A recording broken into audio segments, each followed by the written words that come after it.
नमस्कार बच्चों। Science study of academy में आपका स्वागत है। 11th और 12th की ग्रामर की अगली क्लास के साथ मैं आपके सामने अमित बिजनौर से। हमने असर्टिव से इंटेरोगेटिव सेंटेंस के 4 प्रकार के जो सेंटेंस थे उनको सीख लिया था। बाकी बचे हुए हमारे पास 3 सेंटेंस हैं जिनको हम इस क्लास में आज सीखने वाले हैं। तो उससे पहले मुझे आप बता दीजिए कि मेरी क्लास आपको कैसी लग रही है, क्या आपको समझ में आ रहा है? अगर आपको समझ में नहीं आ रहा है तो आप मुझे कमेंट बॉक्स में लिख के भेज सकते हैं। मैं आपको वो सेंटेंस जो आपको समझ में नहीं आया दोबारा करा दूंगा। चलिए अब हम आज की क्लास शुरू करते हैं। आज की क्लास का जो पहला सेंटेंस है वो है जब हमें किसी सेंटेंस में एवरीवन या एवरीबॉडी या वन दिया गया हो तो हम इस प्रकार के सेंटेंस को इंटरोगेटिव में कैसे बदलते हैं ये हमें सीखना है। तो देखिए मैंने लिखा sentence body everybody likes to be rich. Everybody likes to be rich. हर एक व्यक्ति धनी होना चाहता है, इसका मतलब तो ये हुआ।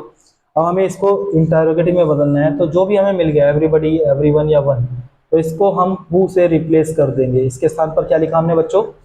हु लिखा, WHO हु। अब इसके बाद हमें जो मिली वर्ब, उस वर्ब के अकॉर्डिंग हम हेल्पिंग वर्ब के साथ नॉट का प्रयोग करेंगे। जो भी हमें वर्ब मिली उस वर्ब के अकॉर्डिंग हेल्पिंग वर्ब के साथ नॉट का प्रयोग करेंगे। अब देखिए इसमें एस या एस मिल गया, हमें लाइक्स मिला, इसका मतलब इसकी जो हेल्पिंग वर्ब होगी वो होगी डज। तो इस डज के साथ हमने नॉट लगा दिया। मान लीजिए सेकंड फॉर्म होती तो डिड नॉट लगाते। मान लीजिए वर्ब की फर्स्ट फॉर्म होती तो डू नॉट लगाते। और कोई हेल्पिंग वर्ब अगर इसमें दी हुई होती तो उसी हेल्पिंग वर्ब के साथ हम क्या कर देते? नॉट का प्रयोग कर देते।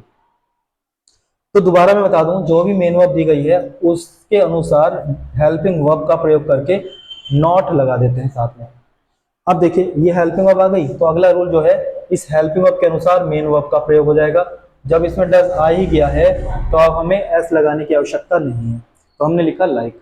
और शेष जितना भी सेंटेंस बचा उसकी कर दो नकल।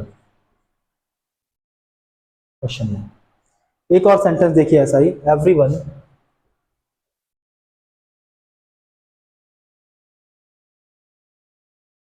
wants to play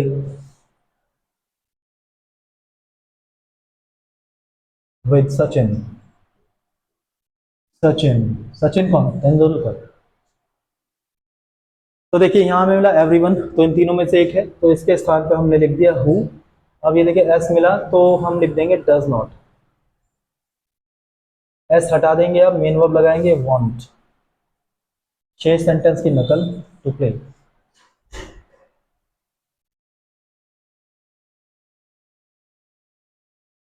question. ठीक है बच्चों, तो ये था आपका फिफ्थ टाइप सेंटेंस। अब हम करेंगे सिक्स टाइप सेंटेंस। तो सिक्स टाइप के सेंटेंस की क्या पहचान थी वो मैं सबसे पहले आपको बताऊंगा। जैसे हर एक सेंटेंस में आपको बता ही रहा हूं, तो आप लिख लीजिए six type sentence. Six type sentence में आपको मिल सकता है नो वन, नो बडी या नन। ये तीनों में से एक शब्द आपको मिल जाएगा कोई भी। तो जैसे आपको मिल गया nobody can touch the sky.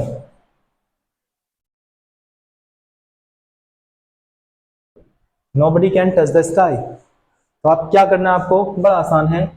Nobody, no one या नन जो भी मिल जाएगा इसके स्थान पर हम लिख देंगे हु। मीन्स इन तीनों में से जो भी शब्द मिला उसको हम रिप्लेस कर देंगे हु के साथ।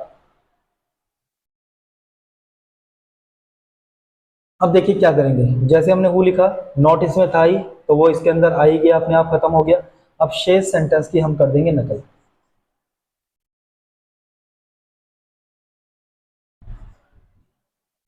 Who can touch the sky, nobody can touch the sky. कोई टच नहीं कर सकता स्काई को। तो यहां भी आप वही कह रहे हैं, who can touch the sky, कौन कर सकता है स्काई को टच। एक और सेंटेंस देखिए, no one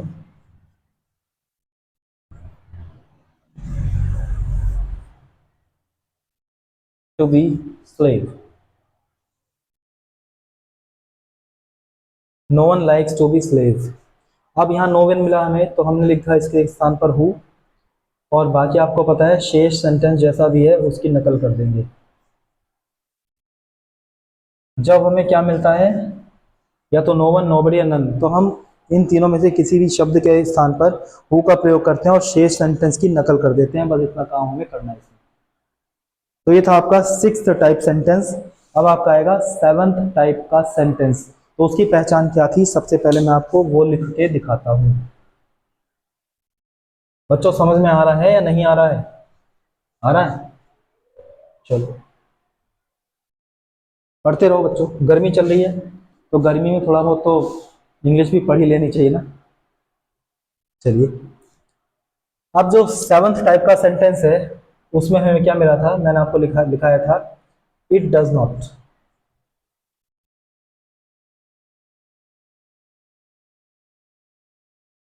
matter much. Matter much if you failed या फेल्ड, जो भी आपको लिखना है यहाँ लिख सकते हैं। बच्चों वैसे इंग्लिश देखिए, इंग्लिश ज़रूरी बहुत होती है, भले आप इस बात को समझें या ना समझें।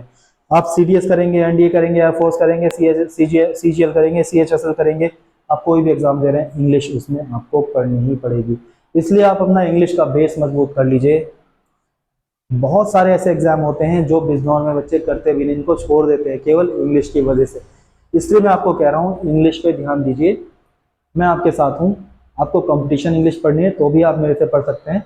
कई मेरे सिलेक्शन है, मैं देहरादून में मैंने पढ़ाया, कोटद्वार में पढ़ाया, हरियाणा में पढ़ाया, दिल्ली में पढ़ाया, बिजनौर में तो पढ़ा ही रहा हूँ आपके लिए। चलिए, सब कुछ छोड़ के तो आपके लिए यहाँ आया हूँ बिजनौर में, तो आप पढ़ लीजिए।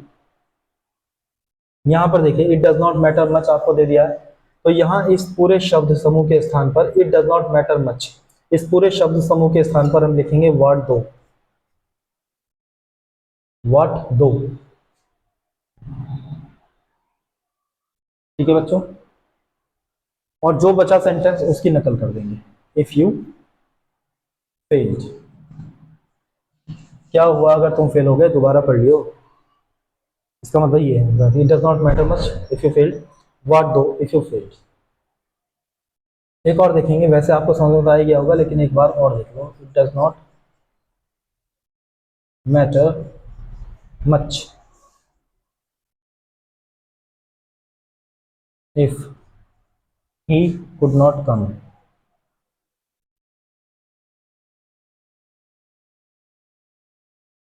तो इस शब्द समूह के स्थान पर हमने लिख दिया व्हाट दो। क्या लिख दिया बच्चों?